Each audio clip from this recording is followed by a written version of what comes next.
Bütün emek onlardan geçiyor tabii. Erkekler çadırları kurarken onlar da çadırın içine yemekleri hazırlıyorlar.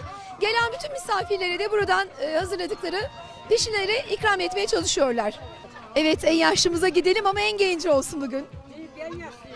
Tanıyalım bir seni. Adın nedir teyzeciğim? Ya ben Fatma Akın ama dişlerim yok, konuşamazsın. Bana bakarak konuş sen Fatma teyze. Kaç saattir yaptınız? Sabah kaçta başladı bunlar? Sabahtan beri uğraşıyoruz, 9'dan 10'dan beri. Herkesin karnını doyuracaksınız mı bugün? Evet. Herkesin karnını doyuracak mısınız bugün? Evet. Başka ne diye?